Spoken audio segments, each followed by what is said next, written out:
I'm curious, what is Ye like as a dad? How did you feel about the things I just told you? Well, I think that you're right. I think that men, especially black men in particular, have to fight to have an equal voice with raising their children. I think that the co-parenting often goes the way of the mom.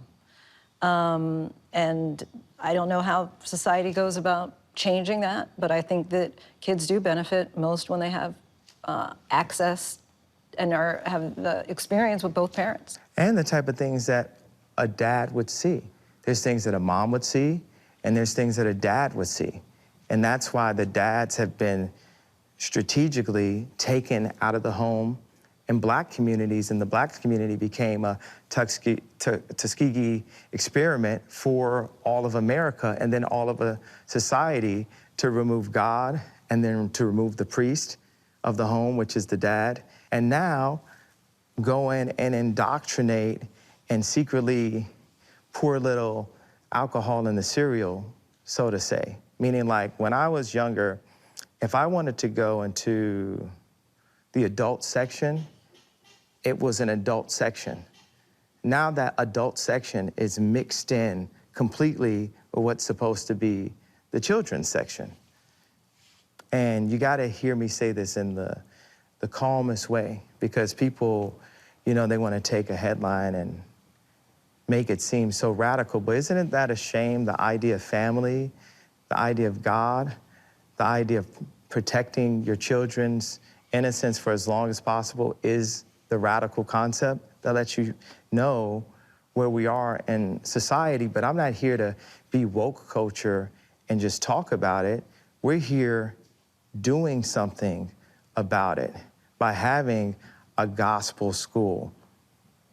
Because the main doctrine is the doctrine of Jesus Christ. When you remove the love and fear of God, you open up the love and fear of everything else. And it's easier to have sheep when people don't have God. It's easier to control the people if people are not controlled by God, because then they can be controlled by how many likes they have or whatever's happening on their TikTok or how much money or the perception that people have. But we only have one audience here, and that audience is God, and he's watching us at all times. And he's got my back. He's got a plan for me. He has me standing up here. He's given us this beautiful office. He's given us this position. He's given us this amazing platform for the interview. He's given us this silence, this quiet, this respect. Look at how much respect the people in this office have. You know, they didn't come back and start making more noise after we said we need to quiet down like that. That means that, you know, God is of calm. You know, the devil is of chaos. And our thanks to Linsey Davis and Ye for that interview. I want to break down this interview a little bit more now with ABC News contributor and Sirius XM radio host Mike Muse. So Mike, as host of the Mike Muse Show on Sirius XM, as a music executive, a pop culture expert, but also a political expert, you know how to separate the music from the man. Does society now need to start doing the same thing? That's a really great question, Alexis. We are at a time where we used to be able to separate, you know, the artist from the person themselves. But due to social media and these big tech platforms, it's becoming more difficult because we are brought into their lives on a consistent basis, at least 2 to 3 posts per day. And over time, that allows us to know them. And because of the way the creative cycle works, they're not able to put out a lot of creative work so, Mike, back to back. Now what we're seeing is that go ahead. I'm sorry.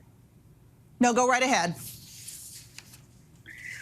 All I'm saying is now we see them so much that it's overshadowing their work. So we've seen Ye refer to his faith countless times, not just in his albums, but also at the podium. He's pointed to being misunderstood, even ostracized because of his religious views. How does Ye define faith? Faith is a big part of his constitution. He's not afraid to lean into what he believes, no matter how controversial it's been. We have an era of polite society where people have seemingly wanting to be more conscious of how they lean into certain identities. For some people, faith has been something that they've kind of kept within. But Ye is leaning right into his Christianity, right into his Christian faith, and how he interprets his Christianity. So his message has been one of continuity for his children. He wants his kids to take over his business when he inevitably retires. He's talked about that. So how is Ye preparing the kids to do that? Well, I'm not quite sure how he's preparing his kids to take over his business, but I do believe what he addressed in that interview is that it's important for kids to see both parents. It's important for kids to see their mother. It's also important to see their father. And so I think what he's trying to describe is by action, by bringing his kids to work, by being in his kids' lives, by him showing publicly his legal battle that he's going through. At least his kids will have an understanding of intellectual property, how to make sure they do proper negotiations, how to own their own businesses and their brand. And so I think he's showing them by his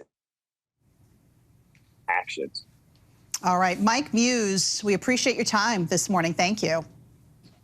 Thank you.